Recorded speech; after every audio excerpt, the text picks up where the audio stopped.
दोस्तों नमस्कार, मेरा नाम अनिल ठाकुर है और न्यूज सोच में आप सभी लोगों का फिर से स्वागत है। हमारे जैसे युवा एक ऐसी जो हमारे सहिहार पंचायत से बिलोंग करते हैं और मैं बताना चाहूँगा कि वो बहुत सुर्खियों में रहते हैं, बहुत चर्चे में हैं और मैंने उनको इन्वाइट किया है।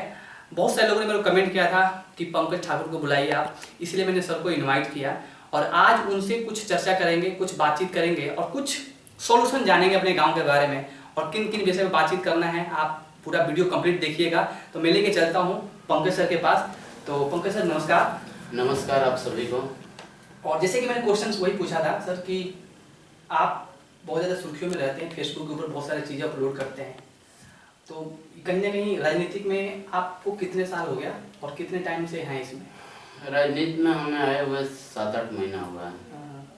जब से चुनाव चल रहा था उसी टाइम से आप राजनीति में आए थे। ओके, तो वही मेरा सर क्वेश्चन था मेरा कि अगर आपको क्या क्या समस्या दिखाई देता है गांव में कि जो आपको लगता है कि अगर कभी आने वाले टाइम में अगर आपको जनता मौका देती है तो वो समस्या पर पहले आपका फोकस होगा कि ये चीज़ मेरे को कंप्लीट करना है?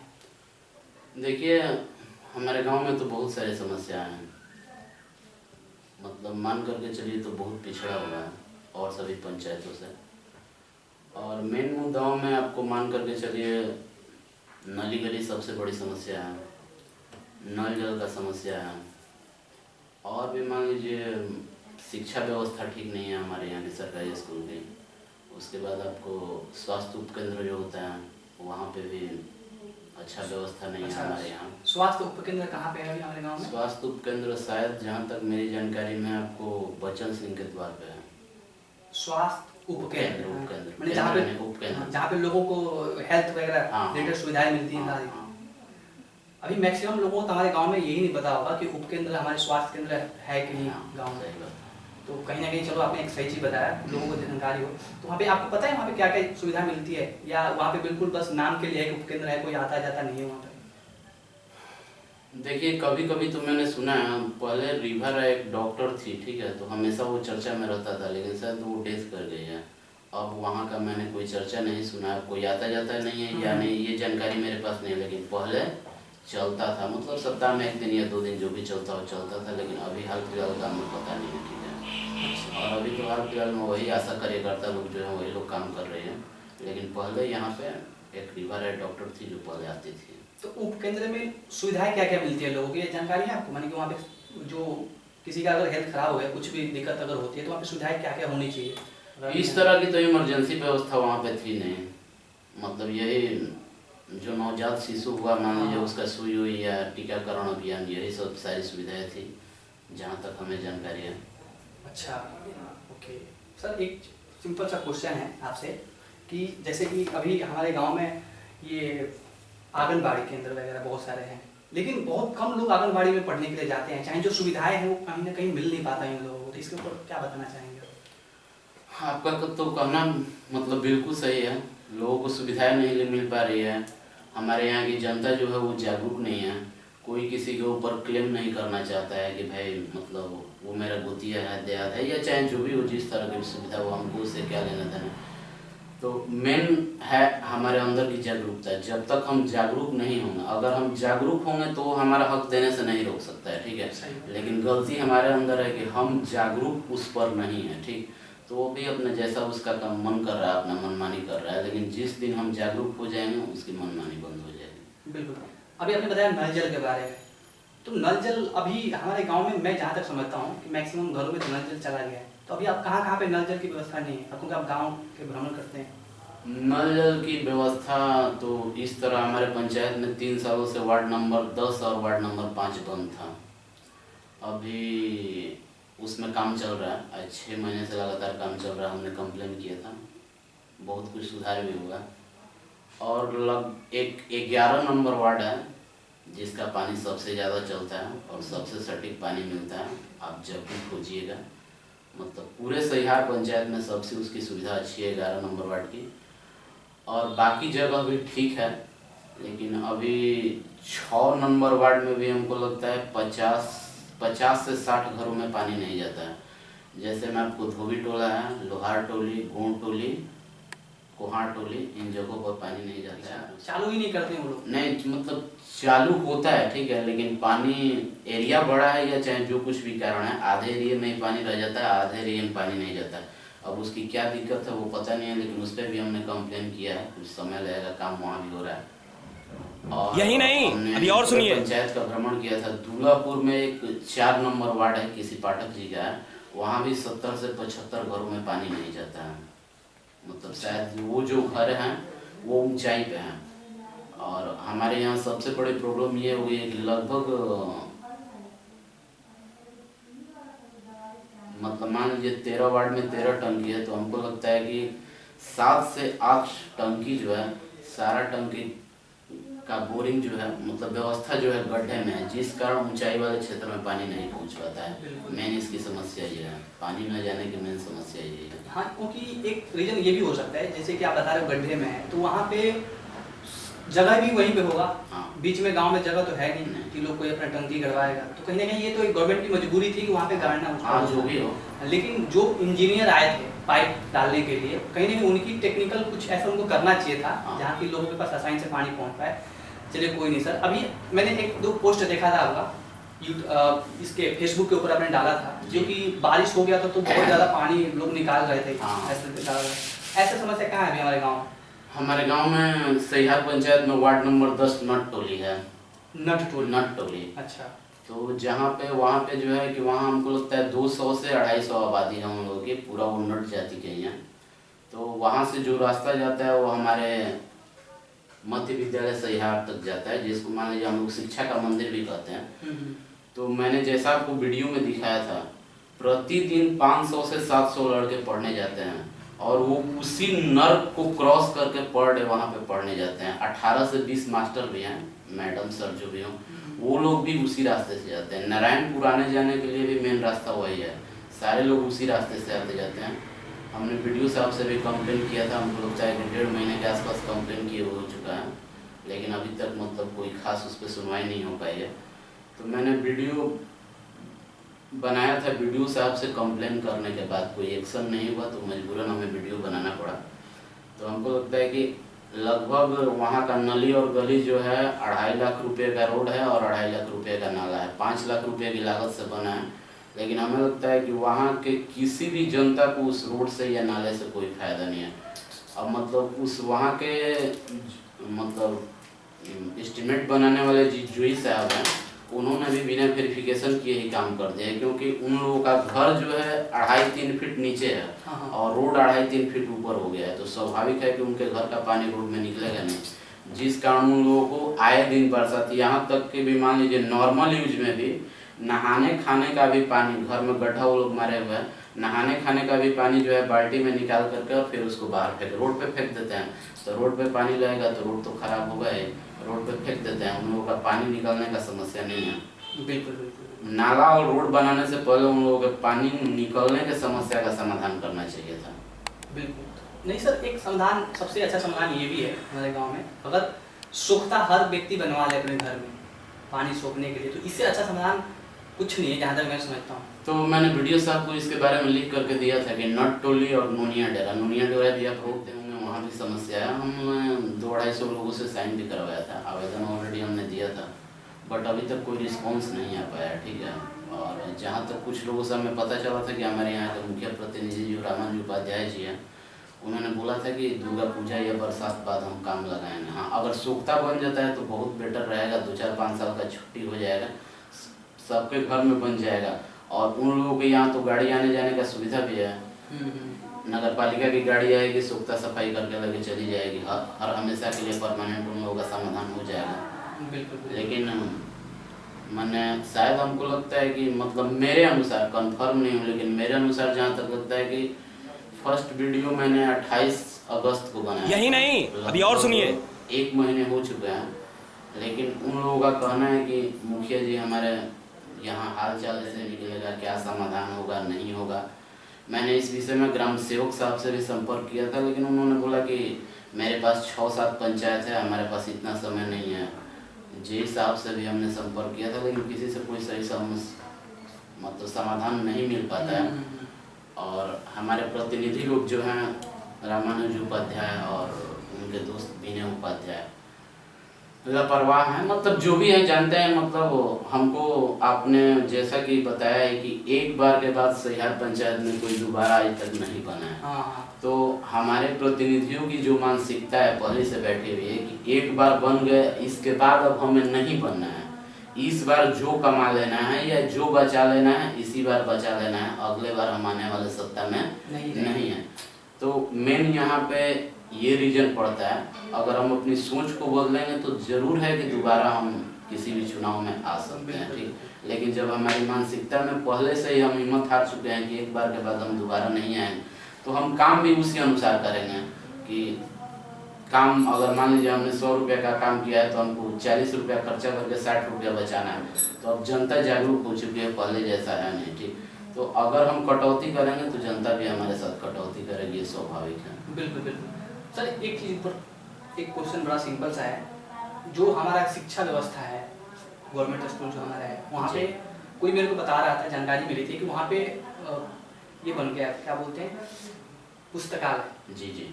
तो वहाँ पे कभी गए हैं आप उस पुस्तकालय में? नहीं, पुस्तकालय तो बना है, हमारे आदरणीय मुखिया जी के द्वारा उसका उद्घाटन हुआ था, डीएम साहब भी आए थे। तो मतलब जहाँ तक मैंने पता किया था कि मतलब उस पुस्तकालय के लिए कोई अलग से सेपरेट व्यक्ति को अपॉइंटमेंट नहीं किया हुआ है कि वो टाइम टेबल से, अगर टाइम टेबल से खुलेगा तभी हमको भी टाइम पता रहेगा, इस टाइम शाम या सुबह जाएंगे। बुक वगैरह सब कुछ मिलता है वहाँ पे? मतलब देखिए, मतलब फेसबुक पे हमने भी देखा था, लाइव में वहाँ पे गया नहीं हूँ। तो बुक्स तो हमने देखे थे लेकिन कुछ ज़्यादा बुक्स नहीं था। लेकिन हमने कुछ टीचरों से या कुछ बच्चों से भी पता किया था, तो शायद कोई लाइब्रेरी में कुछ पढ़ने के लिए, अनुभव करने के लिए ना, हमको जहाँ तक लगता है कि उसको अलग से खोलने की टाइम टेबल की अभी सुविधा या व्यवस्था नहीं हो पाई है। मान लीजिए अगर व्यवस्था आप देंगे तो जरूर है कि कोई ना कोई जाएगा। जैसे लोग न्यूज़पेपर पढ़ता है, बहुत सारे लोग हैं साहित्य पढ़ने में या कुछ पढ़ने में रुचि रखता है, वो लोग जाएंगे। लेकिन इस तरह की हमें लगता है कि अभी वहाँ पर व्यवस्था नहीं हो पाई है। वहाँ पे बुक अवेलेबल है नहीं? बुक्स अवेलेबल हैं, ठीक है, कुछ बुक्स अवेलेबल हैं, लेकिन अब आपका मान लीजिए कि आपका अगर लाइब्रेरी खुला हुआ है शाम सुबह, तभी ना हम जाएंगे वहाँ पे पढ़ने के लिए या बुक्स लाने के लिए। उसकी कोई टाइमिंग टेबल नहीं है, ना ही वो शाम सुबह हमें जहाँ तक आशा है खुलता नहीं है, जिस कारण अभी लोग आते जाते हैं। गवर्नमेंट स्कूल है वहाँ पे शिक्षा व्यवस्था को कैसा है? सही है, पहले से बेहतर है या पहले से भी बहुत बुरा हाल हुआ पड़ा है? क्योंकि होता क्या है कि आज के बच्चे जो हैं गवर्नमेंट स्कूल में पढ़ाई करने तो जाते हैं, लेकिन उससे भी ज़्यादा फोकस करते हैं वो ट्यूशन में जाते हैं। और ट्यूशन आज के डेट में एक बहुत बड़ा धंधा बन गया है। आज गली गली में आपको ट्यूशन पढ़ाने वाले लोग मिल जाएंगे, और अभी मुझे लगता है कि कुछ सालों में इसका बहुत बड़ा एक उजागर हुआ है, ट्यूशन गली गली मिल जाते हैं। इसका स्कूलों में सही से पढ़ाई नहीं होती। अगर स्कूल में लोगों को सही शिक्षा मिले तो वो जाएंगे ही नहीं ट्यूशन वगैरह में। तो अभी स्कूल का सिचुएशन क्या है? आपका कहना बिल्कुल सही है। आजकल गली गली में ट्यूशन चल रहा है, और आज के समय में ब्लैक मनी को व्हाइट मनी करने का सबसे अच्छा जरिया है स्कूल या कोचिंग, जो भी हो, ठीक है। पैसा कमाने का सबसे मतलब सिंपल जरिया है ट्यूशन कोचिंग, जो भी हो। अगर आपका चल गया तो बहुत बेटर है। तो ये तो आपका कहना सही है। पहले मान लीजिए कि पहले की अपेक्षा अभी की शिक्षा व्यवस्था जो है ठीक नहीं है, और एक्चुअल में उसका कारण ये है कि जो भी हैं, मतलब जिस स्कूल पे जो भी है वहाँ पे लोकल शिक्षक हैं। मान लीजिए कोई हमारी भाभी है तो कोई चाची है तो कोई कुछ है, और जिस कारण वहाँ पे जा कर के कुछ बोलने में बनता नहीं है, ठीक है। अगर जेंट्स है तो मान लीजिए हम कुछ बात भी कर सकते हैं। अब मान लीजिए भाभी हो या चाची हो, चाहे जो भी हो, मतलब कोई भी महिला हो, उसका हम आदर सम्मान करते हैं। किसी से मान लीजिए हम उस तरीके से बात नहीं कर सकते हैं, जिसका मान लीजिए कि मेन है कि कोई गाइडेंस करने वाला वैसा नहीं है, जिस कारण इसका ये हमारे पंचायत के प्रतिनिधियों को ये चाहिए कि समय समय पे 2 दिन 4 दिन या औचक निरीक्षण हम करें कि इतने मास्टर आए हुए हैं, कौन से लोग हैं, मान लीजिए कि वहाँ पे किस तरह का पढ़ाई हो रहा है, नहीं हो रहा है। हर क्लास में जाएं, किसी बच्चे से कुछ पूछे, उसके लेवल से जिस अनुसार वो क्लास में है। अगर औचक निरीक्षण किया जाए तो इस व्यवस्था में बहुत ज़्यादा सुधार आएगा। बिल्कुल सर, लेकिन उसका निरीक्षण तभी होगा ना अगर हमें जानकारी ये होगा कि वहाँ पे जो शिक्षक हैं, क्योंकि ऐसा बहुत बार हो रहा है, चाहे जब हम लोग पढ़ाई करते थे गवर्नमेंट स्कूल में वहाँ पे, तो बहुत ऐसे शिक्षक वहाँ पे थे जो कि बस नाम के लिए आते थे पढ़ाने के लिए, बिल्कुल पढ़ाते नहीं थे वहाँ पे, क्योंकि कहीं ना कहीं उनकी नॉलेज नहीं थी उस हिसाब से कि वो बच्चों को पढ़ाएं। बस उनका वो तात्पर्य होता था कि मेरे को अपना जाना है, हाजिरी लगाना है, एक तरीके से वो जॉब कर रहे हैं। तो इसका सुधार इसको कैसे कर सकते हैं? अपनी एजुकेशन व्यवस्था जो है वहाँ पे गवर्नमेंट स्कूल की, कि लोग उत्साहित हों, लोग अपने बच्चों को प्राइवेट में ना भेज के वहाँ पे भेजिए, क्योंकि लोग कहेंगे हाँ यार शिक्षक बहुत अच्छे हैं, पढ़ाई बहुत अच्छी हो रही है। आपका कहना तो बिल्कुल सही है। उसका कैसे करेंगे उसका? उसके लिए मान लीजिए कि अभी मतलब मैं कंफर्म नहीं हूँ, लेकिन हमारे स्कूल के शायद सचिव, अध्यक्ष, उपाध्यक्ष इस तरह का भी कुछ चुनाव होता है। अगर वो लोग जो है वहाँ के टीचर या प्रिंसिपल या जो हैं उन लोगों के ऊपर गाइडिंग करें, आप किस तरह पढ़ाते हैं, क्या करते हैं, नहीं करते हैं। साथ में हमारे मान लीजिए कि मुखिया प्रतिनिधि या सरपंच प्रतिनिधि जो भी है, अगर मान लीजिए कि वो टीचर या मास्टर या जो भी हो, उनका कहा नहीं मानते हैं, नहीं सुनते हैं, तो हम इनसे भी अपना मदद ले सकते हैं। अगर हमारा तालमेल अच्छा हो, या मान लीजिए ग्रामीण भी मान लीजिए कि कोई समाज सेवी हो या चाहे जो भी हो कि भाई फलाना सर जो है मेरी बात को नहीं सुनते हैं, नहीं पढ़ाते हैं, अगर तालमेल अच्छा हो, उनसे बातचीत किया जाए तो समस्या का समाधान निकल सकता है।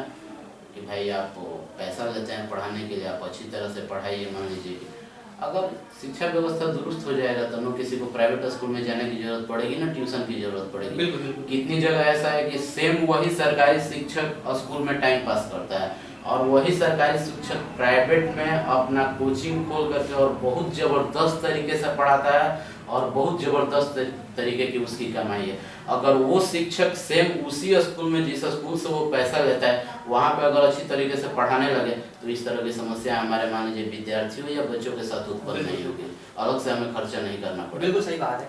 अभी गवर्नमेंट जो है, दिल्ली सरकार की जो गवर्नमेंट है, उन्होंने क्या किया था कुछ टाइम पहले अपने शिक्षा व्यवस्था सुधारने के लिए, उन्होंने ये किया था कि जो भी उनके शिक्षक थे उनको उन्होंने फॉरेन भेज दिया था, विदेश में भेजा था। कुछ दिन ट्रेनिंग चला उन लोगों का, उनकी पढ़ाई हुई और वहाँ से आने के बाद पूरा का पूरा शिक्षा व्यवस्था में दिल्ली का बदल गया था। आज के टाइम में वहाँ पे जो गवर्नमेंट स्कूल हैं वहाँ की शिक्षा व्यवस्था बहुत पावरफुल है, बहुत नॉलेजेबल है। कहा जाता था कि वहाँ के जो शिक्षक थे उनको खुद ही उतनी नॉलेज नहीं है कि वो बच्चों को पढ़ा पाए, तो उनको यही सब देखने के लिए कहीं ना कहीं अपने ऊपर बर्डन डालने के लिए उनको भेजा गया था बाहर, कि वहाँ पर जाकर देख के शिक्षा व्यवस्था कैसा है और खुद को भी अपना इम्प्रूव करिए। यही रीजन है यहाँ के भी हमारे शिक्षा व्यवस्था का, जहाँ तक मैं समझता हूँ। तो इसको सुधारने के लिए ऐसा कोई है हमारे आपके पास कि अगर हम मैक्सिमम सभी लोग अगर एकजुट हो जाएं तो इस शिक्षा व्यवस्था को सुधार सकते हैं? क्योंकि अगर ऐसा होता है तो हमारे सहियार पंचायत में पहला ऐसा नया काम होगा आने वाले टाइम में, चाहे शुरुआत होगा, क्योंकि शिक्षा व्यवस्था बहुत स्ट्रॉन्ग होगी हमारे गाँव में। यानी किसी को जाने की जरूरत नहीं पड़ेगा कहीं पे भी, और दूर दूर से भी लोग हमारे गांव में आके, अब चाहे यही स्कूल से ही बहुत ऐसे लोग सीखेंगे कि शिक्षा व्यवस्था कैसी होनी चाहिए, शहर पंचायत में शिक्षा व्यवस्था है। तो इसका कुछ आपका आता है आइडिया कि ऐसे कैसे किया जाए इन लोगों पे, जो कि कोई ऐसा व्यक्ति हो जो इन पे कमान कसे और पूरा पूरा इसको सुधार कर सके? ये किसके हाथ में है? देखिए वो तो कोई एक व्यक्ति कर नहीं सकता है, ठीक है। उसके लिए हम में से कुछ लोगों को एक्टिव होना पड़ेगा, साथ में अपने पंचायत के प्रतिनिधियों सबको साथ में लेकर के चलना होगा, बातचीत करना होगा वहाँ पे कि भाई मतलब आप सही यही नहीं, अभी और सुनिए। काम कीजिए। मुझे पूर्ण विश्वास है कि सुधार तो जरूर आएगा, बिल्कुल जरूर सुधार आएगा, ठीक है। क्योंकि जनता से बढ़ करके कोई नहीं होता है, जहाँ तक मेरा समझ।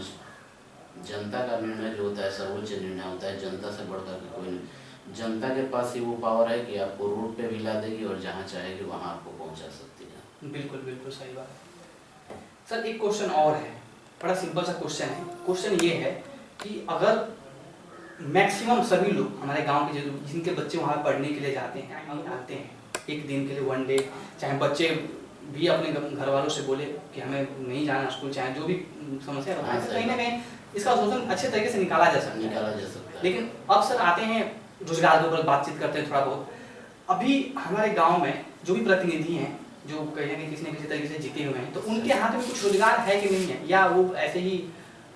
क्योंकि काफ़ी लोग, अभी मैंने कहीं पे पढ़ा था कि हमारे गांव के जो प्रतिनिधि, जो मुखिया जी हैं, क्या और लोग उनके कहीं ना कहीं हाथ में उनके कुछ लोगों को रोजगार दे सकते हैं। मैं ये नहीं कहता कि पूरे पंचायत को रोजगार दे सकते हैं, लेकिन कुछ उनके हाथ में अपने कंट्रोल है जो कुछ ना कुछ हर किसी को कुछ काम मिल सकता है। हाँ है। तो हमारे पंचायत के मुखिया जी के यहाँ ये सुविधा उपलब्ध है। जैसे नया में अभी आने वाला है घर घर कचरा उठाने वाला, कुछ जगह मुहिम चालू हो चुका है, हर वार्ड के अंतर्गत है। और सफाई कर्मचारी का और ये मतलब बहुत तरह का सुविधा आ रहा है। उसके बाद आपको जो है कुछ 1 या 2 टीचर की बहाली भी हमारे मुखिया जी लोग के हाथों में।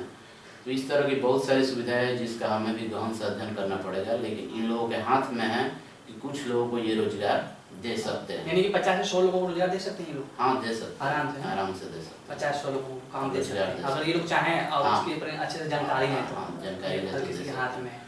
उन लोगों के भी पास भी जानकारी का अभाव है। जो हमारे पंचायत प्रतिनिधि है, मान लीजिए हमारे जो भी मतलब मुखिया हैं, हम या चाहे जो भी, हम उतने पढ़े लिखे नहीं है, ठीक, उसके बारे में हमारे पास उतना नॉलेज नहीं है कि हमें सरकार से क्या सुविधा मिल सकती है, क्या हमारे पास पावर ऑफ अटर्नी है या चाहे क्या हमारे राइट्स है। अगर उस राइट्स के अनुसार हम सेम टू सेम ब्लॉक में या प्रखंड में कहीं भी किसी पदाधिकारी से बात करें तो हम वो ले सकते हैं, लेकिन हमारे अंदर वो खुद डर बैठा हुआ है कि हम खुद गलत हैं तो हम सामने वाले से क्या बात करेंगे, ठीक है, जिसके चलते जो है हमारा विकास नहीं हो पाता है। अगर हम इसको सही तरीके से पता करें तो हमारे मुखिया के पास 29 क्षेत्रों में काम करने का पावर होता है। अगर प्रत्येक क्षेत्र में एक व्यक्ति को काम मिले तो 29 काम तो इसी तरह हो गया। और एक आदमी कोई भी ऐसा नहीं है कि काम नहीं संभाल सकता है। अगर मान लीजिए मुखिया जी का ठेकेदारी हम यहाँ करवाते हैं तो आप भी 2-4 आदमी रखेंगे तभी आप काम करवाएंगे, एक आदमी तो काम करवाएगा नहीं। अगर 29 भी या 30 भी, अगर वो पर के नीचे 5 व्यक्ति भी काम करता है तो 150 लोगों का रोजगार हो गया। लेकिन अब समस्या ये है कि उन्हीं को नहीं पता है कि ये 29 किन किन चीजों का पावर हमारे अधिकार में है। बिल्कुल बिल्कुल सही बात है, यानी कि जानकारी का अभाव है, जानकारी का प्रतिनिधि अभाव हैं उनको। हाँ। ओके सर, बहुत बढ़िया सर। और सर एक छोटा सा क्वेश्चन है सर, मैंने काफ़ी लोगों को कॉल किया था यहाँ पे आने के लिए, काफ़ी लोग मैंने एकदम डरते हैं, मैंने कि जैसे लगता है कि उनको बुला के मैंने पता ना क्या कर जाऊँगा। तो इसका क्या रीज़न है? मैंने काफ़ी लोगों को इन्वाइट किया था, जैसे कि मैं नाम नहीं लेना चाहता हूँ किसी को भी, और उनके अंदर ऐसा बातों से लग रहा था, अरे सर हमारे पास टाइम नहीं है, अरे हमारे पास टाइम नहीं है, अरे सर कभी बाद में आ जाऊँगा, कभी ये परसों तरसों नरसों, फिर इस तरीके की बातें। मैंने कहाँ से कांपाहट है, मतलब थर-थर कांपते हैं, आने से डरते हैं। क्योंकि मैं लोगों को प्रत्यक्ष बताता हूँ कि सर हमने इस विषय पे स्टार्ट किया है और नॉर्मली हमारे गांव का विकास होगा इससे। और अगर हम दूसरे भी गांव के प्रतिनिधि को इनवाइट करते हैं यहाँ पे, वो कैसे काम कर रहा है, वो अपना अगर तरीका यहाँ बताता है तो तरीका बताएगा तो कहीं ना कहीं हमारे जो यूट्यूबर हैं अगर वो देखते हैं प्रतिनिधि कि भाई इस गाँव का इस तरीके से विकास हो रहा है तो कहीं ना कहीं उनकी जागरूकता जगेगी, करेंगे तो हमारा विकास होगा। इसीलिए सर उनको इनवाइट करता हूँ कि आए अपना तरीका बताएं किस तरीके से उनका स्ट्रक्चर क्या है, कैसे वो काम कर रहे हैं, कि लोगों को जानकारी हो रियल मायने में। लेकिन कांपते बहुत हैं, माने बहुत डर है उन लोगों के अंदर। मतलब समस्या मतलब मेनली है कि कोई किसी के विरोध में आवाज उठाना नहीं चाहता है। अगर हम वार्ड मेंबर हैं तो हम अपने मुखिया या सरपंच के विरोध में नहीं बोलना चाहते, हम पंच हैं तो सरपंच के विरोध में नहीं, वार्ड मेंबर हैं तो मुखिया के विरोध में नहीं बोलना चाहते। तो सबसे देखिए, जनता जागरूक, जब तक जनता जागरूक नहीं होगी तब तक हमारे प्रतिनिधि को ठोकर नहीं लगेगा, और उसको जब तक ठोकर नहीं लगेगा तब तक उसके अंदर वो डर आएगा नहीं कि भाई आज अगर हम कुछ गलत करते हैं तो कल हमें जो है जनता फंसा सकती है, तो वो उस डर से जो है सही काम करेगा, ठीक है। तो कोई आवाज उठाना नहीं चाहता है कि इस रोड में पानी लगा हुआ है तो हमको क्या लेना देना है, हम तो बाइक से आ रहे हैं जा रहे हैं, क्यों कोई हमको पैदल थोड़े चलना है, हमको क्या दिक्कत, जिसको पैदल चलना है वो सोचे। तो इसी सोचावट के कारण जो है हमारा स्तर दिन पे दिन नीचे गिरता जा रहा है। अगर हम इससे कुछ अलग हट करके सोचें, अगर 100 में 5 आदमी भी किसी चीज का विरोध करता है कि भाई यह सही नहीं हो रहा है, इस चीज को जो है ऐसे बनवाना है, आप इस तरीके से बनवाइए, तो वो काम सही होगा। लेकिन अब समस्या ये है कि हम जैसे कि हम कोई काम करवा रहे हैं, आपने रोका, हमने आपको 2-4 हज़ार रुपया दे करके या किसी तरह मैनेज करवा लिया, चलिए भाई वो काम हो गया। अब वो काम हो जाने के बाद हम अपना पैसा पास करवा लिए, आपको जूथा दे दिए। अब यहाँ की जो जनता है वो तो हम क्या किए कि यहाँ पे काम कर रहे हैं तो यहाँ आपके आप लोकल हैं, आपको यहाँ पे पकड़ लिया, आपके डर से किसी ने आवाज उठाया नहीं, काम हो गया, मेरा पैसा पास हो गया, अब उसके बाद वहाँ की जनता भुगते नतीजा, उससे हमको क्या लेना देना है। और वहाँ की जो जनता है वो गरीब तबके के लोग हैं, या चाहे डर से या चाहे जो भी, कोई किसी के ऊपर कंप्लेन नहीं करना चाहता है कि भाई गांव में ही रहना है, क्या हम जाएंगे। अब मान लीजिए कोई वार्ड मेंबर हो या पंच हो, मान लीजिए कि आप मुखिया जी हैं, तो आपके अंडर ही हमको 5 साल काम करना है, तो वो आपके पास आने से डरेगा, सोचेगा कि हम भाई उसके विरोध में बोलेंगे तो जो भी 2-4 रुपये हमको कमाना होगा, मुखिया जी हमको काम नहीं देंगे। इस कारण जो है लोगों के अंदर ये डर की भावना जो है बनी हुई रहती है। लेकिन मतलब मैं अपने सभी प्रतिनिधियों को बताना चाहूँगा कि पैसा ही सब चीज़ नहीं होता है, ठीक है, पैसा ही सब चीज़ नहीं होता है। सबसे बड़ा चीज़ मान लीजिए हमारा चरित्र होता है, और पैसा कोई मायने नहीं रखता है, पैसा कोई भी व्यक्ति कमा सकता है। इस बार अगर हम पैसे कमाने के चक्कर में पड़ेंगे तो स्वाभाविक है कि जनता अगली बार हमें नहीं चुनेगी। अगर हम अपना इज्जत, प्रतिष्ठा और सही काम कराएंगे तो स्वाभाविक है कि हमको जनता दोबारा मार्केट में लाएगी। लेकिन हमारे प्रतिनिधि जो है उन लोगों की पहले ही मानसिकता ऐसी हो जाती है कि भाई हमें दोबारा बनना ही नहीं है, तो इस बार जितना अपने पास रख लेना है रख लो, अगले बार से कोई खास नजर नहीं है। बस सिंपल एक last and list question sir, मेरा मकसद ये भी है कि लोग ना एक साथ में मिलकर काम करें। जब एकता रहेगी तो कहीं ना कहीं गांव का विकास होगा। एकता में शक्ति होती है। तो यहाँ पे आपको क्या लगता है कि हमारे प्रतिनिधियों में एकता है कि नहीं है? नहीं, हमारे प्रतिनिधियों में एकता नहीं है। वार्ड मेंबर, पंच, मतलब जो भी हैं, किसी में एकता नहीं है। मतलब जहाँ तक मेरी समझ है, मेरा अनुभव, हो सकता है मैं गलत भी हूँ, ठीक है, अगर किसी को बुरा लगे तो मैं माफी भी मांगना चाहूँगा। और एकता किसी में नहीं है, ठीक है। अगर एकता होती तो कोई भी गलत काम नहीं होता, ठीक है। और एक पंचायत, सभी पंचायतों में एक पंचायत निगरानी समिति बनती है, जिसका किसी प्रतिनिधि को शायद पता नहीं है। तो पंचायत निगरानी समिति में जो होता है, कोई भी जीता हुआ वार्ड मेंबर, मुखिया, पंच या सरपंच वो नहीं रहता है उसमें, अदर लोग रहते हैं। तो 10-5 लोगों की कमेटी बनाई जाती है, जो कि हमारे मतलब पंचायत में जो भी काम होता है उस काम का वो लोग सर्वेक्षण और निगरानी करते हैं कि वो काम सही हो रहा है कि नहीं हो रहा है। उसके लिए एक अलग कमेटी गठित होती है, ठीक है। लेकिन अब समस्या ये है कि अगर कोई भी चाहता नहीं है कि हम उनका विरोध करें या चाहे जो भी करें, ठीक है। और पंचायत प्रतिनिधि भी चाहते हैं कमेटी, अगर वो कमेटी गठन हो, निगरानी कमेटी उसको बोलते हैं, और अगर वो कमेटी गठन हो और उनके ऊपर निगरानी करे तो हमको लगता है कि 50% तो किसी भी काम में जरूर सुधार आएगा। अच्छा, तो ये किसके हाथ में? ये हमारे मुखिया जी के हाथ में। अच्छा, ये ऐसा कमेटी? हाँ, ऐसा कमेटी है। अच्छा, पंचायत निगरानी कमेटी है। बिल्कुल सर, कभी अगर मुखिया जी आएंगे तो बिल्कुल ये क्वेश्चन पूछूंगा हमसे कि क्यों नहीं करवा रहे हैं आप। लेकिन थैंक यू सर, आप आए और बहुत अच्छा लगा आपसे मिलकर। बहुत सारे क्वेश्चन पूछा मैंने आपसे, आपने बहुत सही तरीके से जवाब भी दिया। लेकिन अगली बार फिर से आपको इनवाइट करूंगा बहुत सारे क्वेश्चन के साथ, और भी आप नया अपना जब बुलाइएगा, जितनी बार बुलाइएगा आप अपना और भी सर्वे कर लीजिएगा, क्या क्या दिक्कत है, क्या क्या परेशानी है, कैसे उसका हल कर सकते हैं, सब चीज़ के ऊपर बातचीत कर सकते हैं।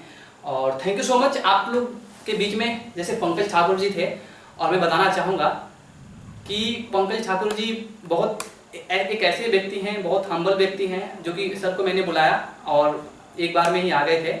और दोस्तों, आप इस वीडियो को ज़्यादा से ज़्यादा लोगों को शेयर करिए, ज़्यादा से ज़्यादा कमेंट करिए, और हमें बताइए कि नेक्स्ट बार मैं किसको इनवाइट करूं, और उसमें आप हमारा ज़्यादा सपोर्ट करिए। इस वीडियो को इतना शेयर करिए कि लोगों को जानकारी हो कि हमारे पंचायत में कैसे क्या क्या दिक्कत आती है, कैसे कैसे काम होते हैं, इस सब चीज़ के ऊपर आपको जानकारी हो। Okay, thank you so much, आप लोग आए। Okay, thank you sir, thank you sir, thank you. मैं अपने सारे पंचायत वासियों से निवेदन करना चाहूँगा कि सर ने जो मुझसे क्वेश्चन और आंसर किया वो बिल्कुल सही किया। आप लोग भी जागरूक होइए ताकि हमारे पंचायत प्रतिनिधि जो हैं सही तरीके से काम करवाएं।